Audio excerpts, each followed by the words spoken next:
আসসালামু আলাইকুম HSC ২৬ batch. তুমি আমাকে ১০ মিনিট টাইম দাও। এই ১০ মিনিটে আমি তোমাকে ১৫টা টেকনিক শিখাবো, ১৫টা ওয়ে শিখাবো, যেগুলো ইউজ করলে তুমি বোর্ড পরীক্ষায় 90 প্লাস পাবা। দেখো, তোমাদের 90 প্লাস না হইলে অনেকে বুয়েটে ভর্তি পরীক্ষাও দিতে পারবা না এবং এবছর অভিন্ন প্রশ্নপত্রের পরীক্ষা হবে, অর্থাৎ বোর্ড দ্বয়ের মধ্যে সামঞ্জস্য রক্ষা করতে হবে। এখন বোর্ড পরীক্ষায় নাম্বার তোলা আর কলেজের পরীক্ষায় নাম্বার তোলা আর অ্যাডমিশনে নাম্বার তোলা ৩টা ডিফারেন্ট ব্যাপার।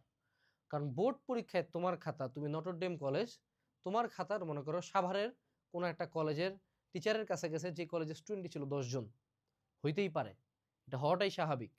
সো তোমার খাতার একটা প্রতিনিধিত্বর ব্যাপার আছে। সো খাতার মধ্যে কিছু টেকনিক্স ইউজ করলে সে নাম্বারটা অনেক বেশি পাওয়া যায়। আমার পরিচয় 2018 সালে, যেবার বাংলাদেশে প্রথমবার এবং সর্বশেষবার অভিন্ন প্রশ্নপত্র পরীক্ষা হয়েছিল, আমি সেবার 1211 পাইছিলাম 1300-র মধ্যে। গোটা বাংলাদেশের সেকেন্ড হাইয়েস্ট নাম্বার ছিল এবং গোটা দিনাজপুর বোর্ডে হাইয়েস্ট নাম্বার ছিল, ফার্স্ট হয়েছিলাম। সো সেই অভিজ্ঞতা থেকে তোমাদেরকে আমি বলবো। চলো শুরু করি। সো আমাদের প্রথম যেটা, সেটা হলো আমাদের সৃজনশীলের জন্য আমাদের ক নাম্বারের জন্য অবশ্যই 1 প্যারা করতে হবে, খ নাম্বারের জন্য অবশ্যই 2 প্যারা করতে হবে, গ নাম্বারের জন্য অবশ্যই 3 প্যারা করতে হবে এবং ঘ নাম্বারের জন্য অবশ্যই 4 প্যারা করতে হবে, unless that subject is math or physics. অর্থাৎ ম্যাথমেটিক্যাল কোনো কিছু বাদ দিলে অবশ্যই যে কোনো রিটেন আইটেম, যেমন ধরো বাংলা, যেমন ধরো কেমিস্ট্রি, যেমন ধরো বায়োলজি, এগুলোর ক্ষেত্রে অবশ্যই 1 2 3 4 প্যারা করতে হবে, নাইলে সৃজনশীলে নাম্বার পাবা না। এছাড়াও তুমি যদি সৃজনশীল লেখার নিয়ম জানতে চাও, সৃজনশীল স্পেস হালকেনস্টাইন লেখে সার্চ দিও, আমার একটা ভিডিও আসবে পুরাতন, ওই ভিডিওটা দেখিও।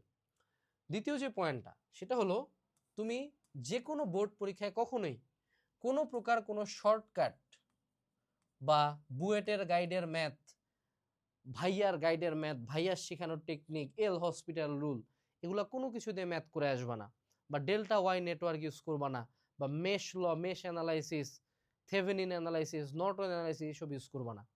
এগুলো ইঞ্জিনিয়ারিং ভর্তি পরীক্ষায় করো, নাম্বার 1 নাম্বারও কাটবে না। বাট এইচএসসি পরীক্ষায় এমনও দেখা গেছে যে বইয়ের নিয়মে ম্যাথ করো নাই বা ম্যাথটা একটু ডিফারেন্ট পেঁচাই করছো, টিচার বুঝে নাই, 0 বসায় দিবে এবং জীবনে খাতা চ্যালেঞ্জ করে কোনো লাভ কিছু হবে না। সো যে কোনো বোর্ড পরীক্ষা, specifically on HSC exam, math অনেক বড় করে করবা, লাইন স্কিপ করবা না। এখানে তোমার আনলিমিটেড স্পেস আছে, this is not BUET exam. Line একের পর এক প্রতিটা লাইন লিখবা, ব্যাখ্যা লিখবা, সাইডে সাইড নোট লিখবা, অর্থাৎ টিচারকে যত ডিটেলসে ম্যাথটা বুঝাইতে পারো, পারলে চিত্র দাও, পারলে গ্রাফ দাও, অর্থাৎ টিচার যাতে বুঝে যে তুমি ম্যাথটা বড় করে করছো। 3 আঙ্গুলে ম্যাথ করবা, ম্যাথ কাটে 0 বসায় দিবে, কিছু করতে পারবা না। অনেক টিচারেরই বাংলাদেশের ম্যাথ বুঝারই ক্ষমতা নাই। সো রেয়ার কোনো নিয়ম, রেয়ার কোনো শর্টকাট অ্যাভয়েড করবা। এর পরবর্তীতে এই 3টা জিনিস, সরি এখানে 5টা আছে, 3 আর 4 পয়েন্ট একসাথে বলি। এই জিনিসগুলা তোমার খাতাকে অনেক বাকিদের চেয়ে ডিফারেন্সিয়েট করে। এক হইল যখন পার্থক্য লিখবা, ছক করে পার্থক্য লিখবা। সত্যক সারণী চাইছে, ছক করবা। যে জায়গায় ছক করা বা একটা টেবিল দেওয়ার অপরচুনিটি আছে, সেখানে অবশ্যই ছক দিবা। দ্বিতীয়, যে কোনো কিছুর বৈশিষ্ট্য লিখতে বলছে বা তুলনা, পার্থক্য মানে কি, জাস্ট ডিফারেন্স। তুলনা ইজ সাদৃশ্য আর বৈসাদৃশ্য। সো এগুলার ক্ষেত্রে পয়েন্ট করে লিখবা, যে কোনো তুলনাতে অবশ্যই পয়েন্ট করে লিখবা। গ নাম্বারের জন্য মিনিমাম পয়েন্ট হবে হলো 6টা, ঘ নাম্বারের জন্য মিনিমাম পয়েন্ট হবে 8টা, 10টা দিলে আরো ভালো। অবশ্যই লেখার সময়, ব্যাখ্যা লেখার সময় ট্রাই করবা প্যারা প্যারা করে লেখার। গ নাম্বারের ক্ষেত্রে প্যারা 3টা, ঘ নাম্বারের ক্ষেত্রে প্যারা 4টা। এবং প্যারার চেয়ে বেটার কি, পয়েন্ট করে লেখা, ঠিক আছে? পয়েন্ট টিচাররা বেশি পছন্দ করে। বায়োলজি হোক, কেমিস্ট্রি হোক, ফিজিক্স হোক, যে কোনো জায়গায় যদি তুমি মিনিমাম একটা চিত্র জানো, তোমার চিত্র ভালো হওয়ার লাগবে না। যদি তুমি চিত্র জানো এবং জিনিসটার সাথে কোনো চিত্র রিলেট করা সম্ভব, যেমন ধরো উদাহরণস্বরূপ তোমার কাছে চাইছে আমার একাইনোডার্মাটার কোনো একটা বৈশিষ্ট্য, তুমি যদি একাইনোডার্মাটার কোনো একটা জীব পেন্সিল দিয়ে কোনো মতন আর্ট করে তার নিচে একটা সাইন্টিফিক নেম লিখে দাও, ওই নাম্বারটাতে তুমি যদি বৈশিষ্ট্য 4টাও লেখে আসো, তোমাকে ফুল নাম্বার টিচাররা দিবে। That is the short technique of good students. আমার প্রায় 5টা সৃজনশীলের মধ্যে অ্যাটলিস্ট 3টা বা 4টা সৃজনশীলের গ ঘ 2টাতেই চিত্র থাকতো। এভাবে নাম্বারটা বেশি পাওয়া যায় এবং তোমার খাতাটাকে ডিফারেন্সিয়েট করা যায়। এরপরে যে কোনো কিছুতে উদাহরণ অ্যাড করা। তোমাকে আমি কোনো একটা পর্বের বৈশিষ্ট্য লিখতে বলছি, তোমাকে কোনো একটা প্রসেস লিখতে বলছি, সেটার উদাহরণ দেওয়া, 1টা বা 2টা উদাহরণ দিয়ে এটসেট্রা লেখা। এই জিনিসটা তোমার খাতাটাকে ডিফারেন্সিয়েট করবে। এরপরে মার্কিং প্লাস কালার্স, যে কোনো কোশ্চেনের শুরুতে যে 1 নং answer to the power question number 1, answer to the question number 1, এরকম, বা 1 নং প্রশ্নের উত্তর, এরকম করে নীল কালি দিয়ে লেখে, সুন্দর মতো নীল কালি দিয়ে 2টা দাগ। অনেকে আছে নীল কালি দিয়ে লেখে সবুজ কালি দিয়ে দাগ দেয়। I don't suggest that, the only colour you should use is blue. আর যদি তোমার টাইম কম থাকে তাইলে যে কোনো সময় ব্লু দিয়ে 1 নং প্রশ্নের উত্তর, কালো দিয়ে 1 নং প্রশ্নের উত্তর লিখে জাস্ট লাস্টের দিকে টান দিয়ে দিলা। আর ধরো তোমার কাছে আমি ব্যাখ্যা চাইছি যে সিলোম কি, সো তুমি প্রথমে নীল কালি দিয়ে লেখলা এইভাবে সিলোম, তারপর একটা দিলা, নিচে একটা টান দিলা, তারপর সিলোমটা লেখলা। হ্যাঁ, সিলোম, সিলোম ভিত্তিক শ্রেণীবিন্যাস, তার নিচে লেখলাম সিলোম ভিত্তিক শ্রেণীবিন্যাস, তারপর এখানে তুমি লেখলা। এই ছোট ছোট ইন্ডেন্টেশন গুলা একটা গড়ানে লেখার চেয়ে এই ইন্ডেন্টেশন গুলা তোমার খাতাকে সৌন্দর্য দেয় এবং বুঝায় যে তুমি একটা ভালো স্টুডেন্ট।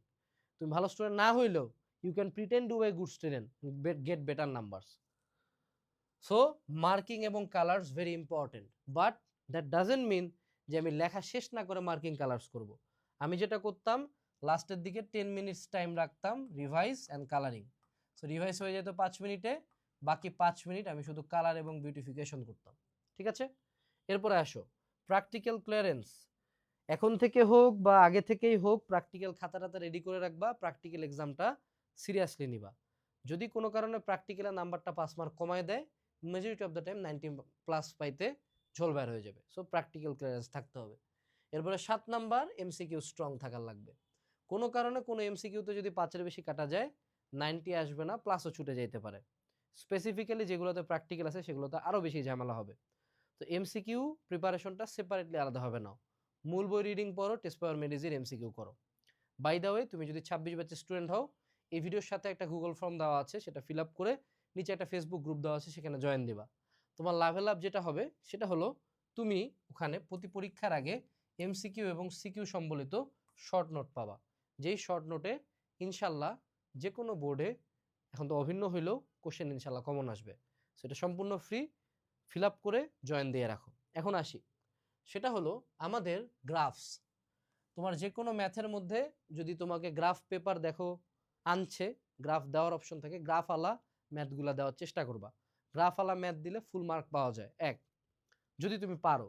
দ্বিতীয়, ধরো ফিজিক্স বা কেমিস্ট্রির কোনো একটা ম্যাথ করছো, ধরে নাও যে তোমাকে বিক্রিয়ার সাম্যাবস্থা বোঝাচ্ছে, তো তুমি এরকম করে অ্যাড করে দাও, এটা হলো এনজাইম সাবস্ট্রেট, এটা হলো এনজাইম প্লাস সাবস্ট্রেট, আর এটা হলো প্রোডাক্ট প্লাস এনজাইম, এরকম করে একটা গ্রাফ অ্যাড করে দাও। যে কোনো ম্যাথ করার ক্ষেত্রে পাশে একটা যদি গ্রাফ রাখো, ম্যাথ হোক, ফিজিক্স হোক, কেমিস্ট্রি হোক, বায়োলজি হোক, এই গ্রাফটা তোমার নাম্বার বাড়ানোর ক্ষেত্রে অনেক বেশি কাজ করে। এরপরে সেটা হলো সাইজ। যে কোনো সৃজনশীল, যে কোনো সিকিউ, স্পেসিফিক্যালি বর্ণনামূলক সিকিউ, বাংলা, বায়োলজি, কেমিস্ট্রি, এগুলোর ক্ষেত্রে ক খ ট্রাই করবা 1 পেজের মধ্যে শেষ করতে, গ যাবা 1.5 পেজ, ঘ যাবা 2 পেজ, তাহলে টোটাল কত হলো 4.5 পেজ। সো তোমার মিনিমাম একটা সৃজনশীলে তুমি 4 পেজে যাওয়ার চেষ্টা করবা। ঠিক আছে, অর্থাৎ মুদ্রা কথা, বোর্ড পরীক্ষায় সাইজ ম্যাটার করে। বোর্ড পরীক্ষায় তুমি যত বড় লিখবা, দ্যাট ডাজেন্ট মিন তুমি লেটার বড় লিখবা, প্যারাগ্রাফ বড় লিখবা, কম্পোজিশন বড় লিখবা, ওগুলা না। যেগুলো হলো বাংলা বর্ণনামূলক জিনিসপাতি, স্পেসিফিক্যালি বাংলা প্রথম পত্র দ্বিতীয় পত্রের কথা বারবার বলতেছি, রচনা 20 পাতা লিখতে হয়। তোমার শুনে কষ্ট লাগতে পারে, you can not agree with me, no issues, but that's the reality. তুমি যত বেশি বড় লিখবা তত তোমার নাম্বার পাওয়ার সম্ভাবনা বাড়বে। ঠিক আছে, সো সাইজ ম্যাটার্স। বোর্ড পরীক্ষায় বড় করে লেখো, এই জন্য এখন থেকে পারলে বাসায় বসে বসে সিকিউ লিখে বা হাতের এক্সারসাইজ করে হাতটা চালু করার চেষ্টা করো। এর পরবর্তীতে আসো, কোশ্চেন সিলেকশন প্রপারলি করতে হবে। এটা আমি একটু সেপারেটলি এটা নিয়ে কথা বলতে চাই, কোশ্চেন সিলেকশন নিয়ে।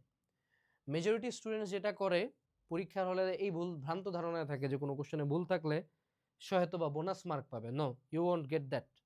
Bonus mark is very rare case. So ভুল কোশ্চেনের আশপাশে যাবা না। আরেকটা ভুল তোমরা করো, একটা করে কোশ্চেন সিলেক্ট করো, লেখো, তারপর আবার আরেকটা কোশ্চেনে যাও। ডোন্ট ডু দ্যাট, এটা খুবই বাজে একটা ডিসিশন।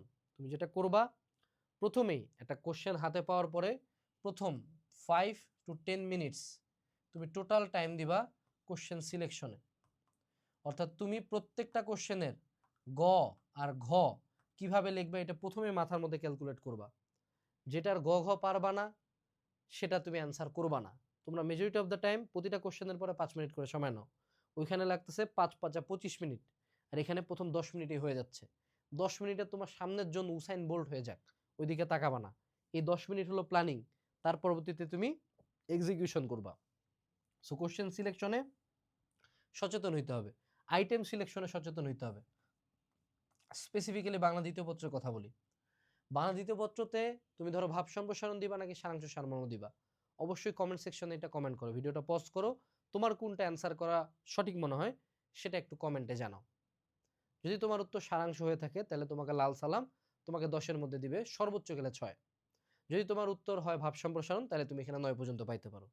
যে কোনো সময় অ্যান্সার করার সময় চুজ করবা এমন কোনো কিছু যেটাতে আমি বেশি লিখতে পারবো, বড় লিখতে পারবো।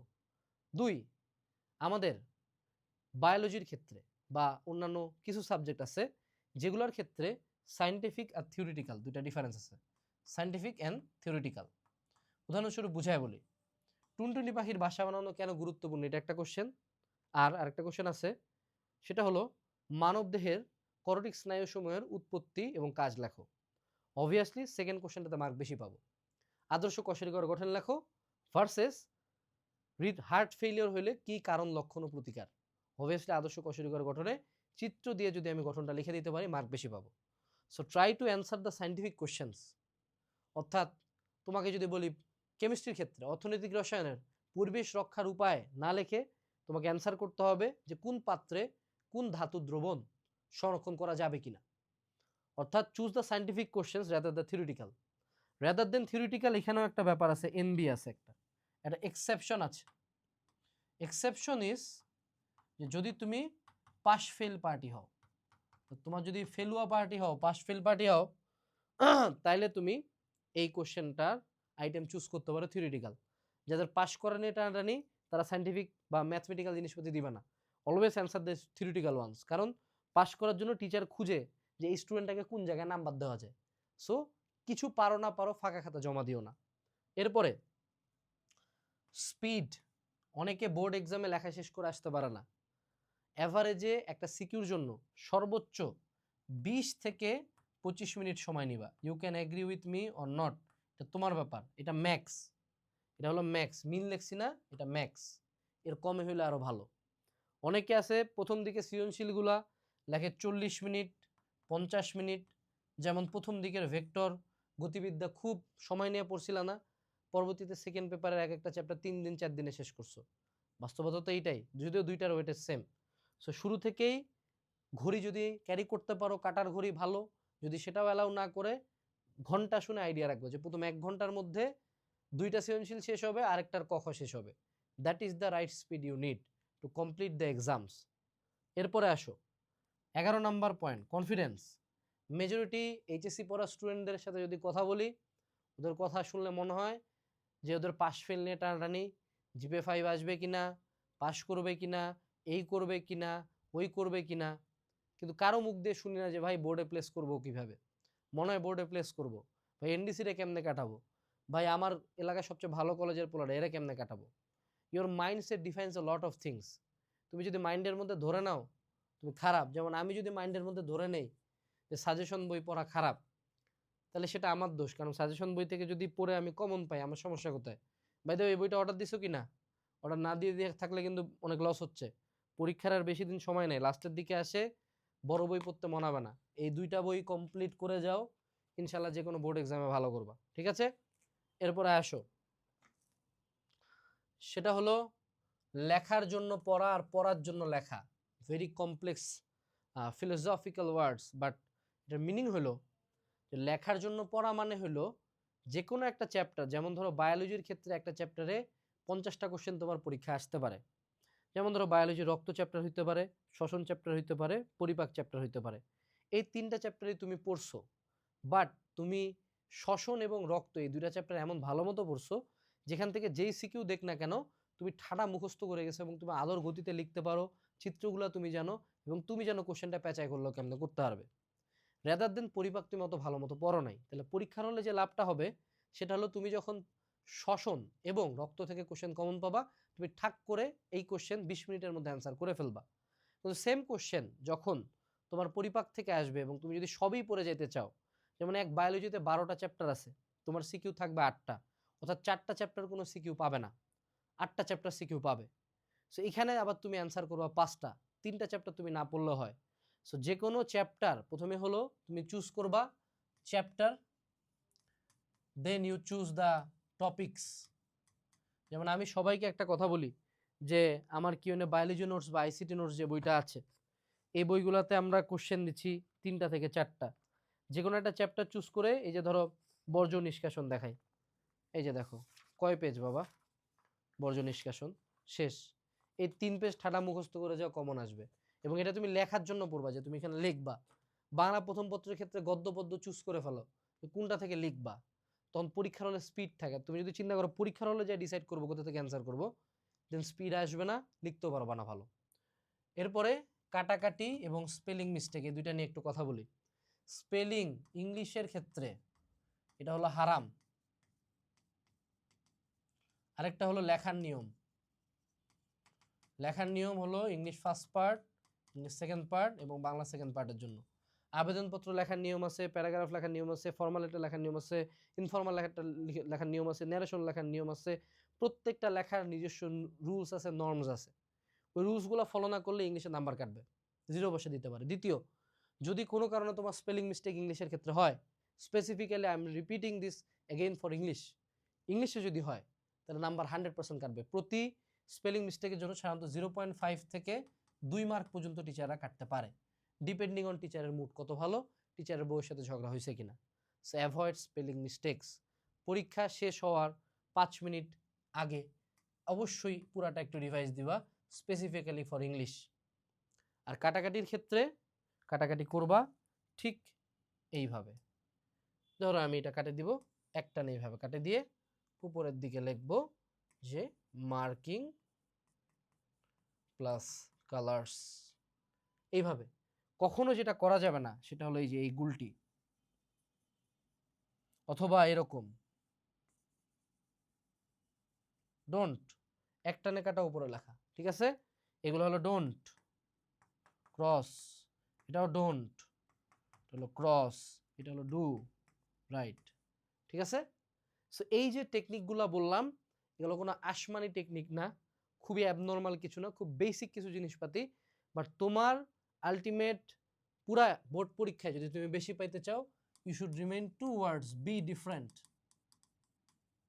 মনে রাখবা যারা বোর্ডে টপ করা, আমি দিনাজপুর বোর্ডের সবচেয়ে পুরো স্টুডেন্ট ছিলাম না, আমার বান্ধবী ছিল নিশি মনে হয় সবচেয়ে পুরো স্টুডেন্ট ছিল হয়তোবা, কিন্তু বোর্ডে আমি ভালো করছি কারণ আমি ট্রিকগুলা বেশি ইউজ করছি।